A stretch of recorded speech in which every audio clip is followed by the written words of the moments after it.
This is ClueCon Weekly, the official FreeSwitch web show produced and broadcasted directly from FreeSwitch. ClueCon Weekly features live updates from the FreeSwitch developers and presentations from various pioneers of communications technology.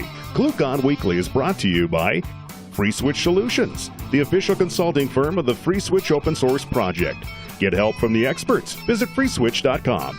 ClueCon, the premier technology conference for telecom, WebRTC, IoT, and all things maker. ClueCon is held every year in Chicago, Illinois, and offers an all-day hackathon and 4 days of technology-rich presentations from developers around the world. Learn more at ClueCon.com or call 877-748-CLUE. All right, everybody. Welcome to ClueCon Weekly. Today is November the 9th, and today we'll have Chris Wendt from Comcast joining us, and he's going to be talking about STIR and possibly SHAKIN, which are some mechanisms for securing caller ID and making sure that the caller ID you're receiving is actually the caller ID for the person calling you. And this is to address various things out there, various problems that we've been seeing in the carrier and SIP markets. So you guys stand by for that. Mr. West, how are you doing today, sir? I'm doing great. Thanks for having me. So, Ken. I'm sorry, Chris. I was actually going to Brian here. We'll be back over to you in just a moment. Okay. So we're revving up the 1.8 configuration audits, and you should be receiving an email on the mailing list. If you guys want to participate, reach out to me via the mailing list or send it to Brian at freeswitch.org. We'll be scheduling a call sometime next week, hopefully, to circle back around on that. In addition, if you guys know of anyone that wants to come on the show or any topics you want to have presented, give us an email to marketing@cluecon.com. And as always, follow us on Facebook and Twitter. And that's pretty much it today, Ken. All right. Thank you very much, Mr. West. Miss Kathleen King, how are you doing today? I'm doing pretty well. We've got some cool new features that went in this week. There was a custom event. Sophia by response added to mod Sophia, so that's kind of cool. A proxy info feature was also added. Some minor improvements to the mod save for Chinese, and origination UUID support to DP tools. So some pretty cool stuff going on in the code today.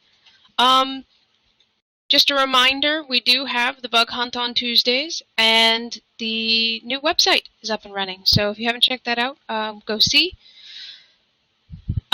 Additionally, if you or anyone you know would like to come on and present on ClueCon Weekly, or if there's anything you'd like us to see demonstrated, shoot an email over to marketing@cluecon.com, and we can get that up and get that going, get a little demo for you. If there's anything that, in the documentation you just a little confused about and you'd just love to see a demo of it, let us know. And early registration for ClueCon is open. Go ahead and get that out of the way. Go over to cluecon.com, register, mark it off your checklist of things to do. That gives us a great idea of how many people to expect. It gets you the best prices and in the door early. We do have a discount for those of you that decide to take us up on the early registration. So you have until January 1st to take advantage of that pricing. So go over and do that. And then, as always, follow us on Twitter, like us on Facebook, IRC, #FreeSwitch, and join our HipChat channels. Cool. Thank you very much, Kathleen. You have another one to get in there? Oh, that's it. All right, cool. Thank you very much, ma'am. So today we've got Chris Wendt from Comcast, and Chris, he's been around the market for quite a while. I think Chris has been in the in this arena for about 20 years now. He's worked at places like Bell Labs, working on DSPs. He's worked on various things for RTSP streaming, MPEG video, and currently he is the chief architect for Comcast IP Communications stuff. where he's been working on IMS and SIP and just a lot of stuff related to that area, even some WebRTC and that kind of stuff. So, Chris, how are you doing today, sir? I'm doing great. How are you? Doing good, man. I just introduced you a little bit there. Yep. You want to expand on that a little bit and let our viewers know more about yourself? And if I missed anything, feel free to fill in. Yeah, sure. So at Comcast, I've been supporting and the lead architect for most of our communications projects. We have done quite a bit of WebRTC work, as some people may be aware of. Put some apps out that we're supporting on our set-top box and some other things.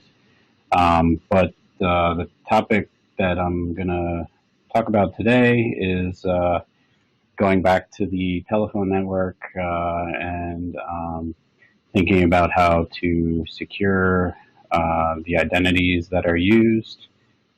So sort of the core components that we've been looking at from the IETF side, as well as what at least in the US and North America, the FCC has and FTC have been focused on due to the number of complaints they're getting. And I'm sure everybody has probably experienced the IRS calls or the Microsoft calls. How do we try to get control of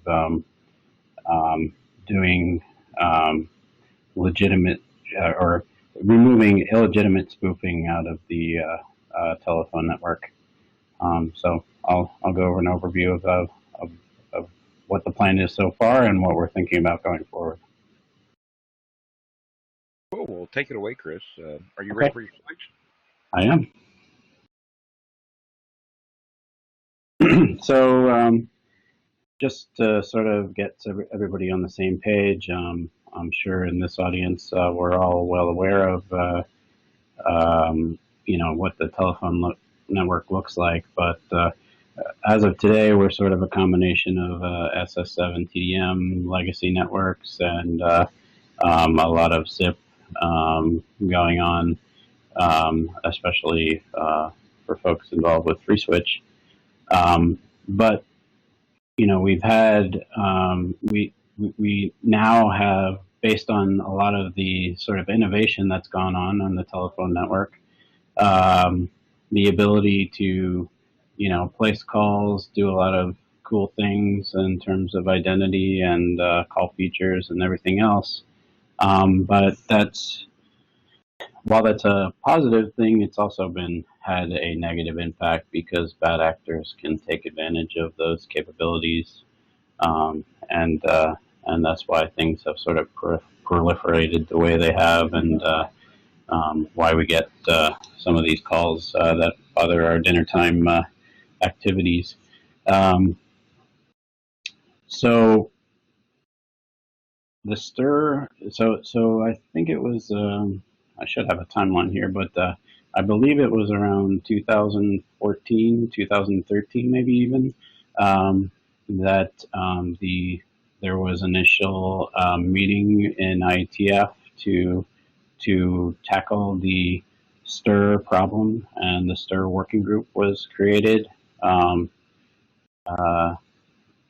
the acronym is Secure Telephony something revisited. I refer to it as STIR all the time. I don't remember the I, but basically the idea that we take some of the ideas that had already and technologies that had already been IETF, specifically RC 4474, but expand them to tackle real-world solutions and implementations in the telephone network. 4474 had some issues that we solved with the STIR working group, as well as some other things. But explicitly, we focused on the SIP network, so the IP network. SS7 TDM, they've been around for a long time. The switches that are there probably haven't been updated in many years in terms of their software. There's security issues that we're trying to tackle, sort of curbing the problem there. But this work and what I'm going to talk about today is explicitly focused on SIP and VoIP technologies. And with the proliferation of multi and some of the stuff going on in the wireless world and in the cable world, we're pretty much all VoIP, a lot of the, as you know, enterprise deployments are a lot of VoIP out there as well. So VoIP is definitely on the upswing, and so we feel like that's a good position to be in.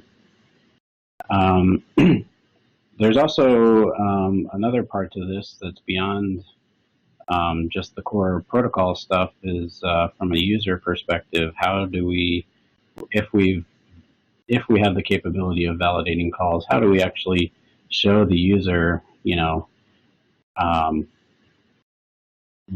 what we think the call, what we think the identity being portrayed, is it validated? Is there other things going on, like analytics, that might give us a hint that maybe this wasn't validated per se, but we think it might be spam call, things like that. So that's sort of another dimension that I won't necessarily address too much, although I'll touch on some of the protocol work that would probably carry this information.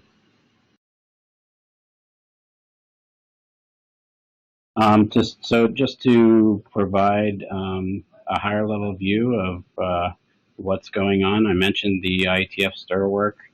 Also involved, I should say, I guess I'm one of the authors of two of the documents in IETF.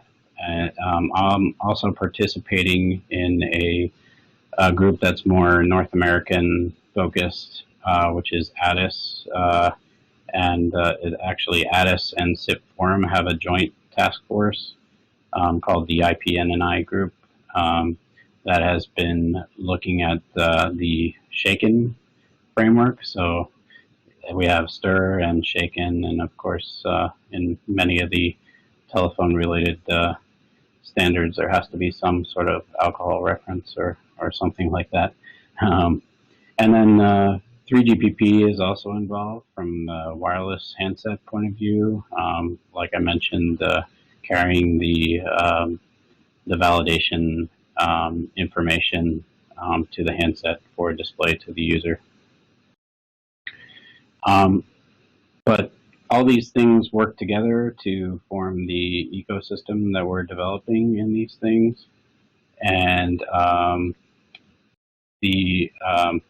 but the basic premise is shown in the figure at the bottom there. So the idea is that when a call is initiated, there's something defined in 4474 BIS document called authentication service, and that defines a new header in the SIP protocol called the identity header. And as part of that header, you would sign the caller ID information, as well as some other parameters that I'll go into more detail about. So that signature is carried in the invite across the telephone network to the terminating provider. And 4474 BIS also defines a verification service, and the role of that service is basically to look at the signature. There's a URL to the public key certificate that will help validate that signature, and you can verify the identity that's contained in the identity header, and then deliver the call to the end user. So that's sort of it's sort of just like WebPKI. You want to validate that the website you're getting is coming from the bank that you are going to. Same thing here. You want to validate that the call is coming from the person that you think it's coming from.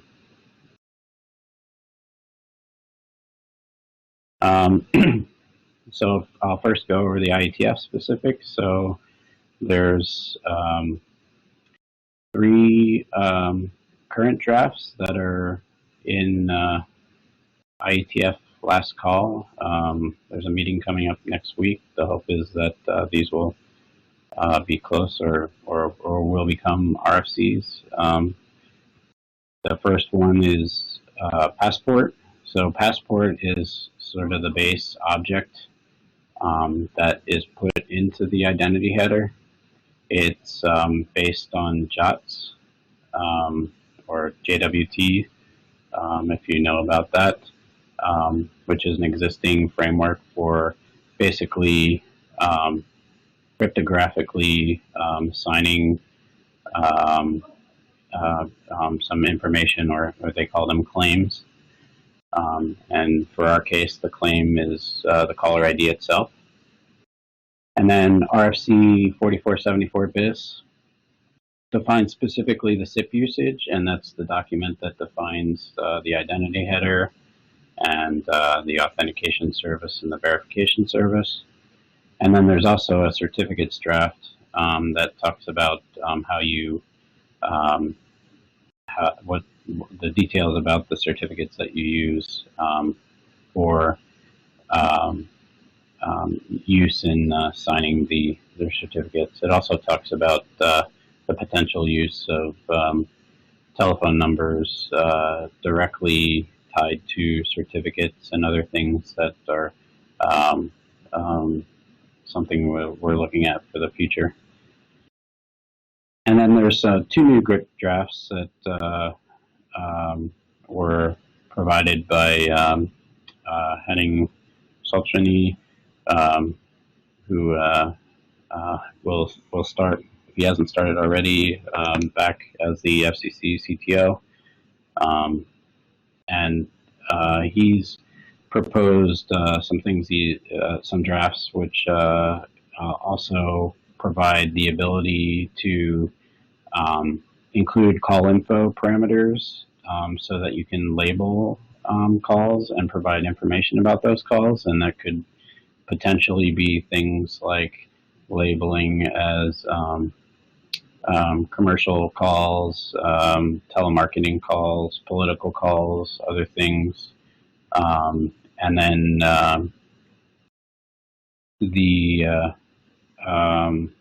and spam calls as well. And then the second draft is basically a mechanism where a big thing we wanted to accomplish is a way for our consumers to feedback to the providers if they answered the call and sort of confirmed that it is indeed an illegitimate call. They can maybe do a star code, or if it's on a mobile phone, press a button after the call, or to end the call, and it would send back 666 as a SIP response code.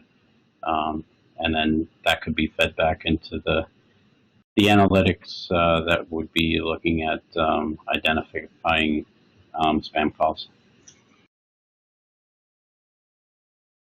On the ADIS side, we've developed this SHAKIN framework, and the main intent here is to use the IETF defined protocols and build a North American specific deployment plan and just wrap the specs with how we plan to deploy it in North America. I will note there's other countries getting involved as well, Canada and UK, and I've heard about some others that are taking a look at this and figuring out plans to see if we can make this more international as well. So there's 2 basic documents in SHAKIN. One is first the deployment to specifics around building the authentication and verification services into various things, and this is network-based specifically. And then the whole management, and this is sort of a big topic around how do you manage certificates, who is authorized to have those certificates, and other more policy-related questions around that stuff. And then in 3GPP, there's, again, specific to delivering the messages for verified status and other things. There's some work going into the major IMS related 3GPP standards, 24229, and then also I think it's a network, more network related standard, 29165.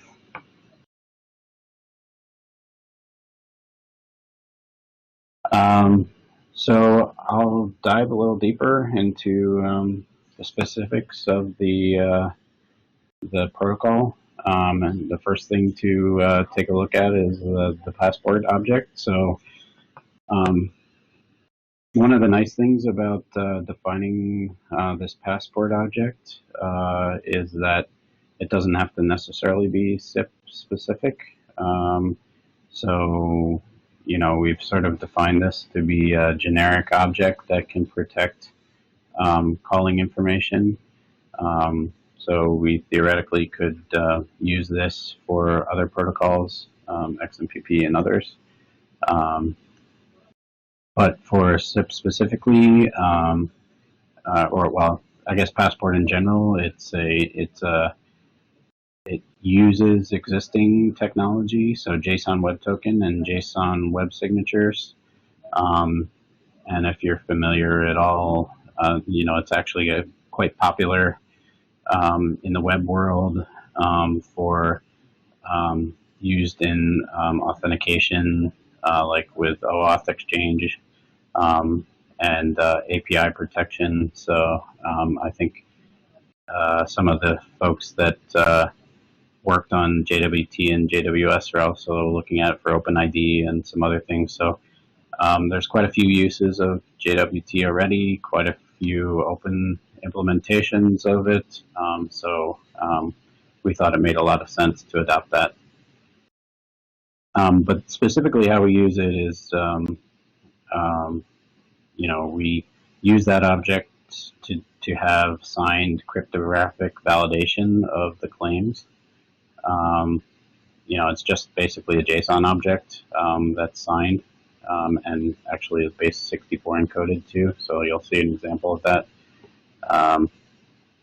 And in Passport specifically, we define a specific set of base key value pairs or claims that you need to include. I'll cover that. But we also believe there's also an extension mechanism built into Passport. So like we already have a draft that discusses how you might sign the CNAME.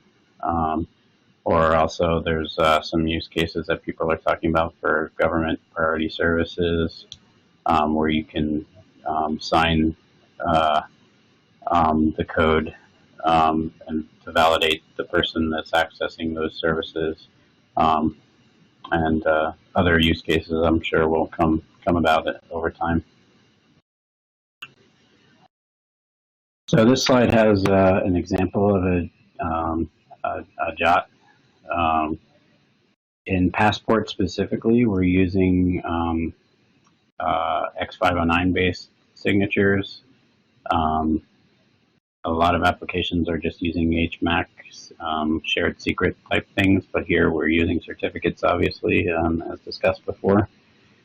The JW form is basically a header and then a period and the claims period and then the signature. So as you can see, the example below, they're also base 64 encoded to make them URL safe.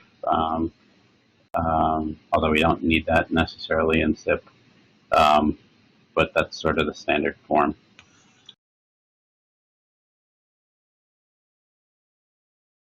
So RFC 4474 BIS, that's the document, like I said, that specifies how you use Passport in the SIP message specifically. And as I mentioned before, 4474 was deprecated because it signed the entire invite. And as we know, SBCs like to change a lot of things in SIP headers, so it just wasn't a practical approach. So 4474 BIS was created to sort of take the base framework and then rather than signing the entire invite, it only signs particular parts of the invite. So it also, as I mentioned, defines the authentication service and verification service. I'll move right to an example of this. So, and this will also show an example Passport claim. So I'll talk about the Passport part first. The header contains things like the algorithm, which we've defined to be elliptic curve 256, the type of the JOT, which we registered Passport as the type that you use, and then the X5U is the pointer to the public key certificate that can be used to validate the signature. The claim itself has three base components. One first is IET, stands for issued at time, and that should correspond to the date in the invite. DTM, oh, you know what? This example hasn't been updated. Actually, now it's DEST. So DEST is the destination telephone number, and then the new one is ORIG. So the second one is the origination telephone number.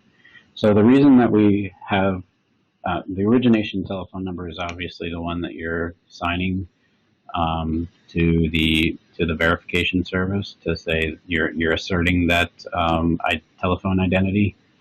The others are included more for security reasons, so you don't want to enable somebody to reuse the token. So we include a date, and we also include the destination telephone number, so you can't start spraying,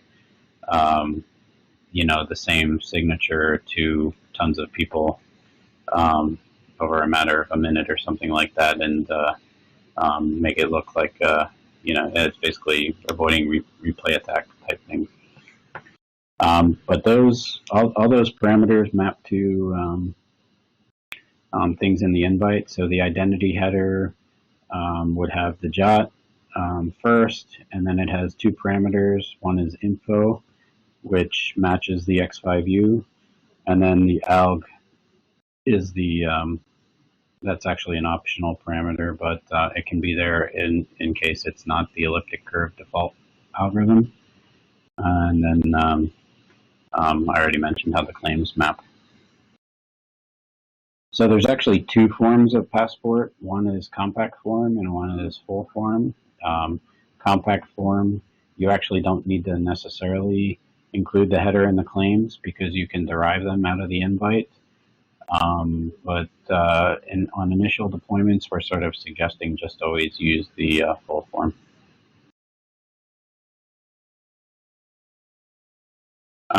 So I'll move to SHAKIN. SHAKIN, as I mentioned, is more of an industry deployment set of specifications, and gets more into the specific usage of the IETF drafts, as well as defining the certificate management framework.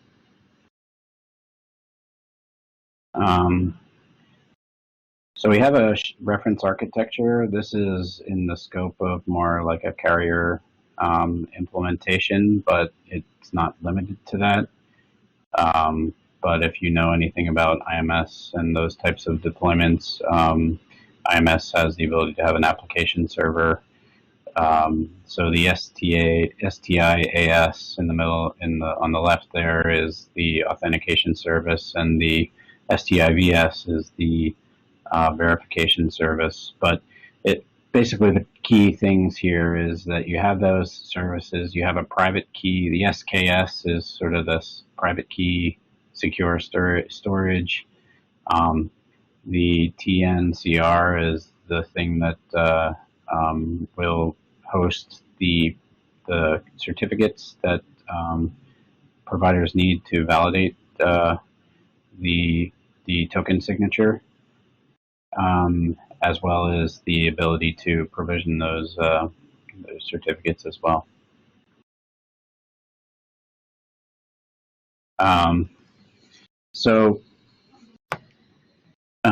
One thing to sort of recognize from a practical point of view is that we will likely start with service provider specific certificates. And we sort of live in this world where we still have VoIP and SS7, and so therefore we can sign with more confidence calls that are end-to-end VoIP. We also have a world where we have customer agreements where they can basically spoof numbers to their heart's extent. And we don't necessarily currently validate, what numbers a particular customer might send us. And that's sort of part of the problem that we probably need to address more from a policy point of view. And then there's, some providers that have SS7 gateways in their network. They're basically getting calls that they have pretty much no idea where those calls came from. So we have this passport extension that defines two things in it. One is the attest claim, and here this is sort of what I just described. If we provide full attestation, that means that we know who originated the call, and we know that the telephone number that they're using is valid, or they've provided proof that they have some form of ownership of it. The second level is partial attestation. That's where we originated the call and we know the customer, but we haven't proven that the telephone number being used is actually owned by that carrier. And then the third level is basically, I received this call. I don't know where it came from, but I'm just signing it to at least provide some indication of where it may have come from. And those are sort of the basic three levels. The originating ID, that's basically supposed to be a unique opaque ID that can be used for things like traceback and identification of particular customers. So like, for example, if Comcast has a wholesale customer that's providing a lot of illegitimate spam calls, we can use this unique identifier to not let the rest of the world know who it is, but at least from a trying to enforce any policies that we might have with that customer, we can identify where those calls are coming from. And then also it could also be used from, the sort of nomorobos and other analytics-based techniques for identifying spam can also use that indicator to identify potential bad actors as well. So this is just an example of what a passport extension would look like. So we have an additional field in the header that is the passport extension identifier. In this case, it would be SHAKIN. And then in the payload, the set of claims, there's two new. And actually, this does have the correct form of the current documents of the destination and origination. Both of those can support either TNs or URIs if you want to do SIP URIs.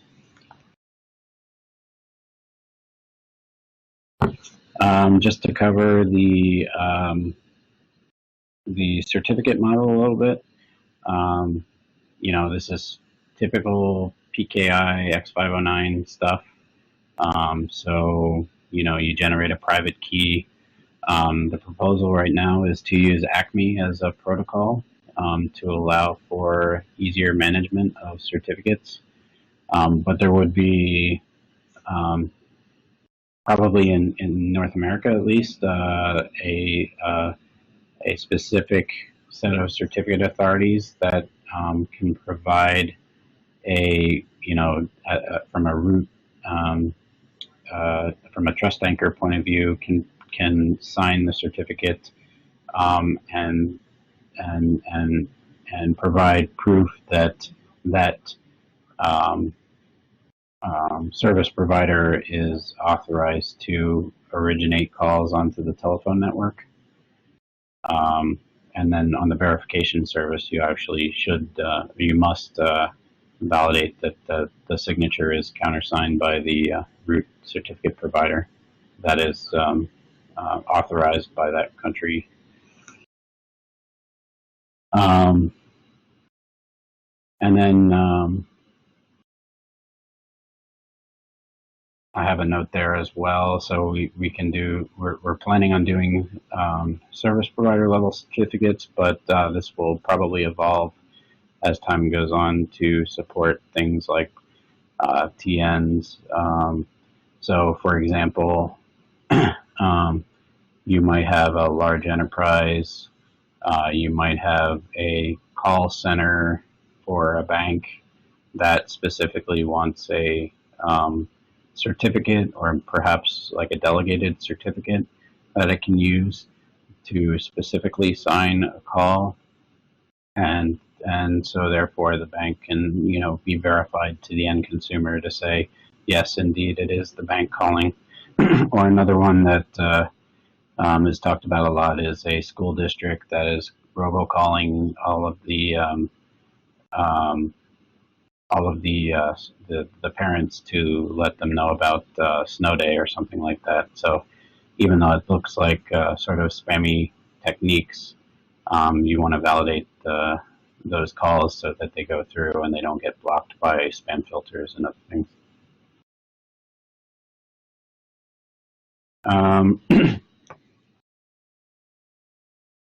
Yeah, so from the management level, I mentioned we want to move pretty quickly to ACME. We could also use sort of the traditional CSR signing mechanisms as a manual process to start out, but I think we're looking beyond that to do those things.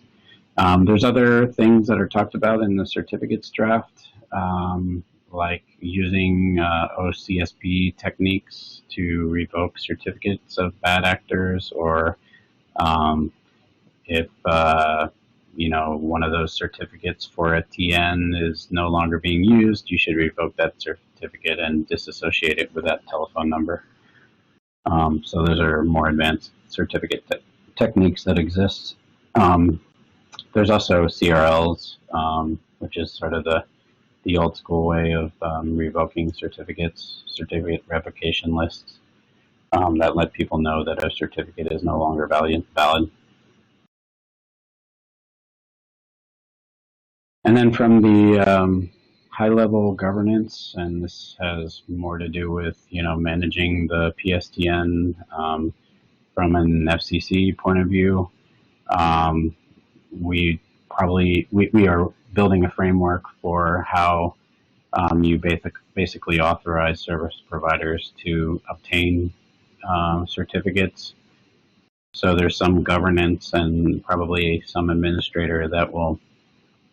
Right now, the proposal on the table is to use an OAuth type technique to provide API access to certificate authorities that are dealing with telephone certificates. But these are sort of the actors in the system for how service providers can get certificates. And then, you know, beyond that, well, so let me review where we are with those documents, and then I can sort of talk more about the future stuff and get into some questions. Right now,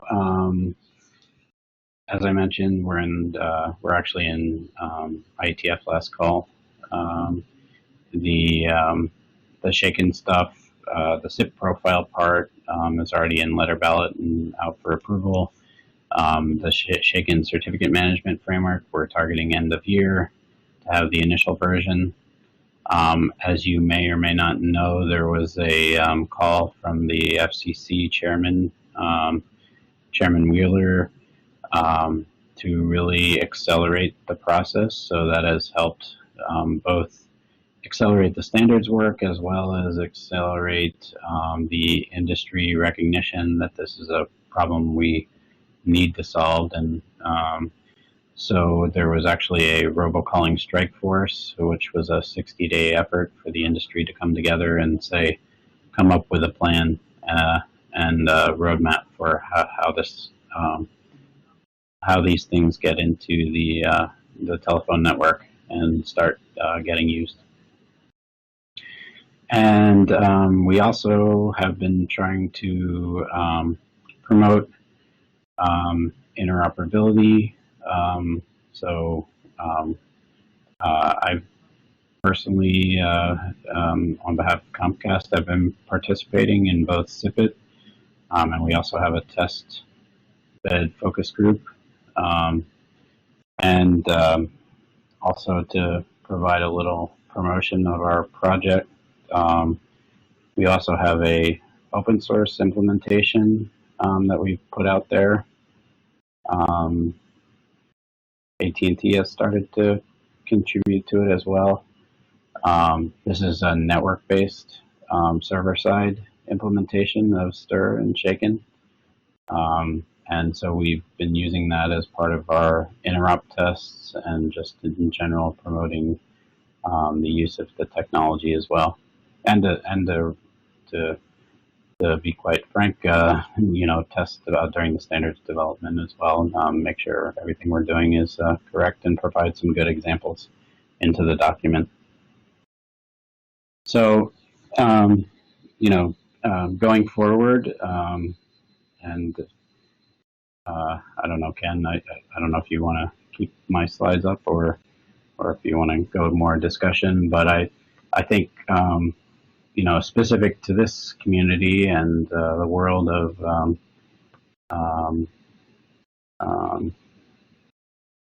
enterprise type solutions, PBX type solutions, I think STIR can also be used for some of the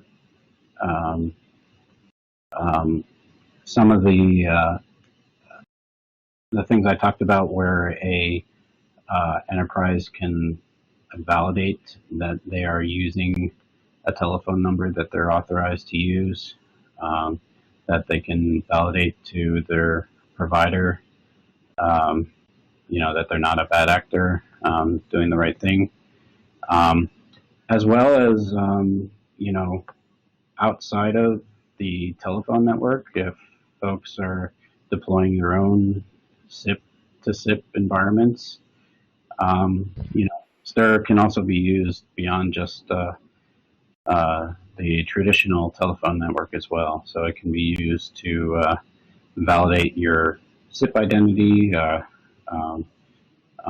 or things like that. So I thought that those two topics could be something we could talk about as well. But I'll sort of pause here because I know I went over a lot of information, and feel free to ask more specific questions about any of the standards or password or identity headers or anything like that. So I'll pause here. Yeah, I think we've got a few people that are coming up with questions here. So I know William King has a question for you. William, you want to go ahead and ask that? Yeah, a couple questions for you. Have you gotten any interest or feedback or buy-in from like hardware SBC vendors and software with the implementation? Yeah, so partially from just vendors that work with carriers and other things for making sure that it's supported. Um, so there's two aspects there. One is making sure identity headers aren't mangled or removed or anything else. The other would be potentially an SBC solution being a authentication service or a verification service. So were you addressing one or both of those? Actually, a bit of both, both Yeah, on the provider like SBC density side, but also whether or not it's in like any of the open source SIP proxies and things like that.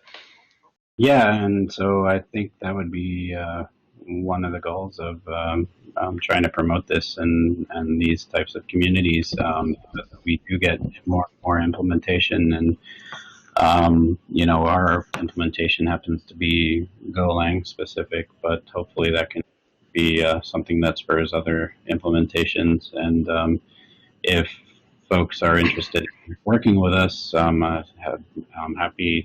Feel free to reach out to me if there's other implementations in other languages or things like that. I totally encourage that and want to support that. Yeah, after hearing about it at IIT, I have a C-based prototype in the Oh, works. great. Could Yeah. you another question I've got was if you could expand a little bit on the like validation of ownership of numbers. Like, are you talking about providers actually doing database checks, LURG, etc., or is it more like an FCC saying that this is a known good provider, and then the Yeah. provider So figuring it out?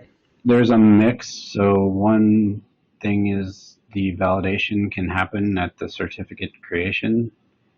Um, I mean, to be honest, we're starting, we're in a world where service providers or OCN owners are the ones originating calls onto the telephone network. So that's sort of the framework we're starting with. And the um, so they're sort of the entrusted.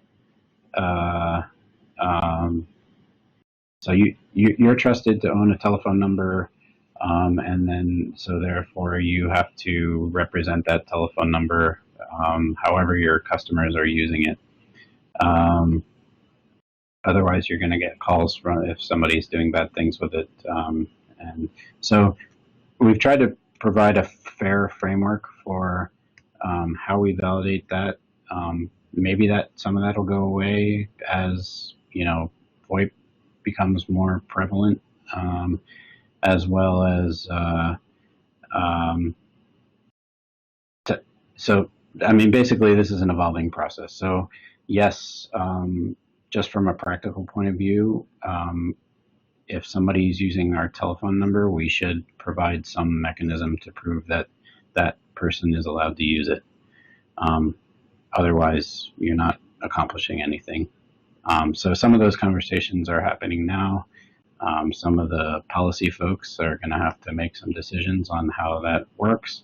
But I think from a practical point of view, it'll probably likely be an update to your service agreement with your provider, and then try to provide an easy way to do that. And my current thought is, why not use STIR to validate that you're originating the call to the provider and that you're using a telephone number that you're authorized to use. But that conversation is sort of ongoing probably over the next year or so until implementations start happening. Makes sense. So I've got a question for you, Chris. On the implementation side, you had a slide there where you, from an IMS perspective, where you had the CSCFs on both ends that were doing the either the the signing generation on the invite, or the verification on there. What about in the middle? Is it just pass through at that point, or um, the stuff in the middle really doesn't care? It's really up to the origination office and the termination office to do the right things. Yeah, right. So like hop by hop, the general thing should be don't touch the identity header. Try not to touch the date. That's sort of probably one of the more things we have to sort of monitor to make sure. So there's some general guidance about date. If it goes through back-to-back user agent, we've sort of tried to say that the authentication and the validation should happen both before and after any terminating features or originating features happen, so you don't have too many back-to-back user agents in the middle. But we're also going to probably starting in the next month or so, a use case document in Addis to look at call feature implications to this whole thing. But I think the idea is that you're originating it directly out of your network. You sign it. It passes over the hops in the peering network, the NNI network, and then you terminate it and just validate it before you do any call features. And any SBC that's part of that transit should just not touch the identity header. So from that point, how do you guys see? And this is kind of more business, a little bit venturing onto the business side, but for our crowd, there's a lot of people that do this stuff. How do you see this affecting, like the aggregator market? Specifically in the term arena, we know that's getting pressure on all sides right now to the falling rates. But how do you see this affecting those guys going forward? Should this actually get ratified and really start taking wide deployment out there? Yep. Yeah, and we've heard from some of those folks either directly or indirectly participating in some of the work that we're doing.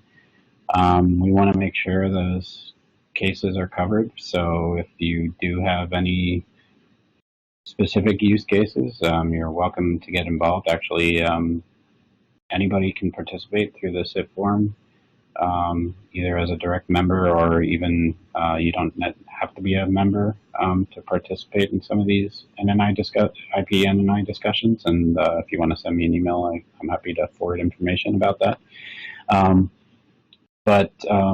Yes,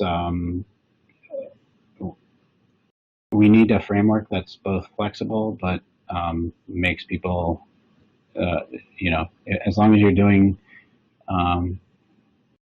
legitimate things on the telephone network, then we should enable what you need to do. If you're doing illegitimate things, we need to put enough hooks in place that we protect the telephone network. But so far, I think, as long as you have a relationship with your wholesale provider, that you can prove that you're using legitimate telephone numbers legitimately, then I think that's that's our goal. On that note, I've been receiving these phone calls from Rachel, Card Member Services. These scammers trying to get people's credit card numbers. Yep. Next week, I'm actually going to do a talk on how I've started handling them. And just to give you an overview, I actually play along with their game, and I built an IVR that acts like a credit card company that will take any credit card and give them fake balance information, so they think they have a good card, and so it just wastes their time. So next week I'm going to give a demonstration on that, and we're going to be publishing a story about it. Oh, that's great. Yeah, so... Can I ask a couple of questions? Sure. So your choice about having a centralized PKI system as opposed to having a decentralized PKI system, like blockchain, for instance. Also, there's a company, if you've heard of it, it's based in Atlanta. It's called Pindrop Security, and what they do is they analyze data from FTC and consumer complaint sites, and they maintain a database of fraudulent calls. And they also, like, they have this rule engine, and they do analytics on calls, and they analyze fingerprints um, from origination devices and terminating devices to make sure the identity of the person is indeed valid. So have you looked into any of those technologies? Yeah, so we see those things as complementary to what we're doing. So the the first goal is to get the signatures in the network, and then once you have the signatures, you can use that as an additional information and more trustworthy information, um, both to deliver something to the end user as well as to feed into these analytics systems. So I think the industry message here is that those are complementary and should be supported. And I think you'll see telephone providers that offer those services in addition to the underlying network things that are going on in terms of stir and shaken. Uh, I'd like to add to this. So, one more thing that could be done, like there is a universal number portability database which is maintained. Yep. So, why not have a centralized like routing engine which takes all calls, and then there's rules defined in that engine where those calls get routed. So if all the calls are being routed through a central routing engine, if there's like repeated caller IDs at the same time, that's an obvious giveaway that one of those calls is being spoofed. Right. So I think call databases is another area that has been explored, and there's some actually work on that in IETF going on in a group called Modern. I think we didn't correlate that with what we're doing now just because we wanted something that was relatively easy to put into the network without too much disruption. But I believe that some of the topics that you're talking about is something that we hope to get to as well. But that is a much bigger overhaul of how SIP routing is done on the telephone network, let alone the the fact that we still have SS7 TDM traffic going on as well. All of which is highly decentralized. Exactly. Yeah, we have to move away from the world of LRNs and other things, and move and so there's folks Yeah, I that mean, want to do that. There's folks that are trying to push that off to as far in the future as possible. But the hope is that we move to that sooner rather than later. Yeah. Actually, on the front of LRNs, Chris, where do you? And then just be the last question, and then we'll let you get back to your day there. Where do you see that coming? I'm going in the near to midterm. I mean, we've got LRNs. We've had those for quite a while now with number portability. We saw about a decade ago. We saw an attempt to kickstart E164. Yep. So that we could have, literally, which we need something like that for SIP-based routing instead of just depending on what an LRN is and then having to go back to LERD. But something like that, do you see anything like that on the horizon that would actually be widely deployable and not just, how shall we say, for a chosen few RBOCs? Yeah, so, Comcast actually is a full IP routing network, so we support LRNs obviously for just practical purposes, but the sooner that we move away from them, the better. and I'm sure this audience, most folks would agree with that as well. I think this stir stuff will hopefully push people to VoIP, and then we'll be in a better position. So there's also been initiatives, if you've heard, like IP transition and other things where, trying to push people away from that. But, there's a lot of inertia and friction that has to happen. And some of these more policy-related things hopefully will help push that as well. But yeah, we have ways of coping with LRNs in the network. We'd like to get rid of that. But yeah, it's going to take probably higher level initiatives and pushes from folks to rid it completely. But that's where I think STIR is probably helpful from partially that perspective, and then things like moving to a more centralized routing directory is another aspect that might help push that as well. All right, Chris. Well, any last thing you want to get out there for our viewers before we wrap this thing up today? Well, I guess I want to promote the open source stuff we're doing, and it's great to hear that there's other implementations. It almost like maybe makes sense to try to have some central place where some of these can be referenced. But I would definitely encourage folks that are interested in this topic. There's a lot of discussion in the SIP forum going on. That would also lead to the path of participating in the IP NNI task force that's going on. And we're very vigorously discussing these things. Probably will be for the next year at least. And then, IETF is another place to check out the drafts and see how things evolve from the STIR working group as well.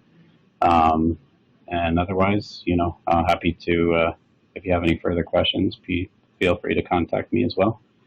So thanks for inviting me. I'm happy to talk about this subject, and hopefully we can start solving this spam problem. Yeah, definitely. Thanks for your work on this, and thanks for coming out today and speaking with us, Chris. We greatly appreciate it. Any links that Chris, you'd like to get into the show notes that we'll post below the video, please just email those over to us, and we'll get those linked up to you so we can link up like your reference implementation on GitHub and that kind of stuff, so that all our viewers can see that. We'll be posting those, guys, so you pay attention to that. Again, thanks very much for coming out today. Miss Kathleen, I believe you have some parting words you want to get in here. I do. Just want to remind everyone to join us next week. Brian West will be talking about and possibly demonstrating his new IVR that he built to deal with scammers. So that'll be a lot of fun. I guarantee it'll be funny. And on that note, if you have anything you would like us to demo, or would like to see, or someone you know that would like to present, or if you would like us to reach out to someone to have them present, please email us at marketing@cluecon.com and we can get that going. And then just a reminder, we will not be having ClueCon Weekly on Thanksgiving. That is, or I guess it's the day before Thanksgiving. That is a U.S. holiday. So have fun and enjoy it. All right, and I think that's it, Ken. All right. Thank you very much, Kathleen. Again, thanks, Chris. Thanks, Brian. Thanks to all the guys that show up and make this video possible. And again, if you want to get on here, email marketing@cluecon.com with your proposal. Or if you know somebody, be sure you email that in. And we'll see you guys next week. Thank you. You've been watching ClueCon Weekly. Tune in every Wednesday at 1 p.m. Eastern Time, or visit us online. Please follow the FreeSwitch team on Twitter and Facebook by visiting our site at freeswitch.org.